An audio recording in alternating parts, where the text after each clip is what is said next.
regular kid and always very funny and pretty easygoing guy, easy to live with and hang out with. Pretty humble, quiet, studious life. We're nerds, you know. When he started getting sick, we didn't, which is a typical story, people don't know the significance of what's going on. He just started getting sick to his stomach, feeling tired. It just increased in frequency where he was, and he started to get sick at school, you know, and we'd have to come get him. He was a trooper though through the whole thing. He really was. He was like, I can do this, okay, you know, and he didn't get devastated by it, although, you know, as parents we were completely trashed, but Sai was like, cool, I can play Mario. This is neat. After the blood test came in and they said that we had to go up to Dornbecker, I was completely blissfully unaware of what was to come. I had no idea what was happening. I was like thinking, oh, this is kind of inconvenient. And then once my parents and doctors had congregated up in Dornbecker and they began giving us the whole introductory talk, I felt a bit disbelieving at first. But then after getting more information, it seemed to me more like a big cold. I mean, I didn't really want to give it more significance than that.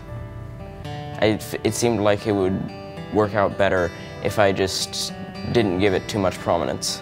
The type of leukemia Sai had required that he be in the hospital, significant for just a sustained inpatient period of time.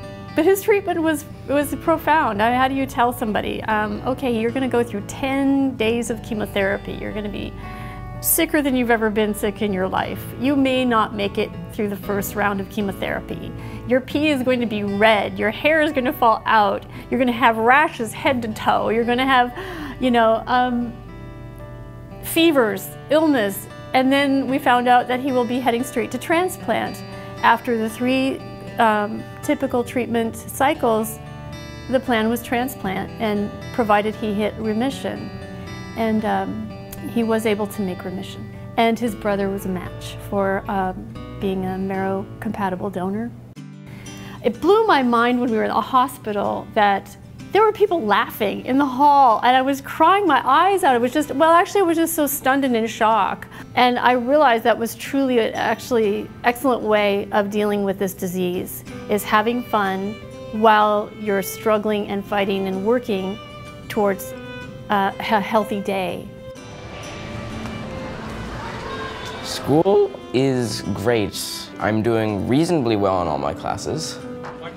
I have a bit more fun with technology than media arts because I get to work with computers, 3D modeling.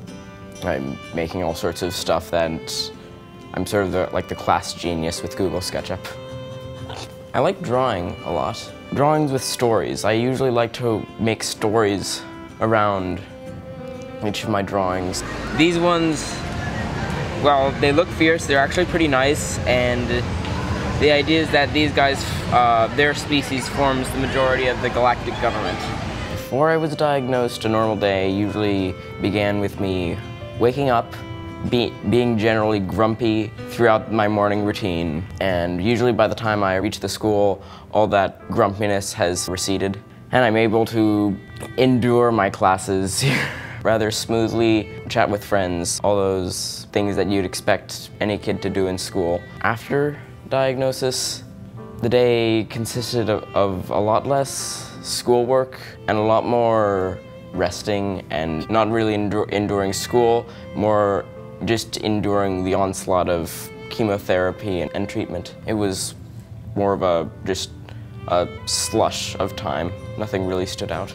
As far as for survivorship, who's really stood with us and understands issues of survivorship, it's Leukemia and Lymphoma Society, without question. They definitely are there for us as survivors, and I would say us because childhood cancer, leukemia, it has a family. It's definitely a family disease.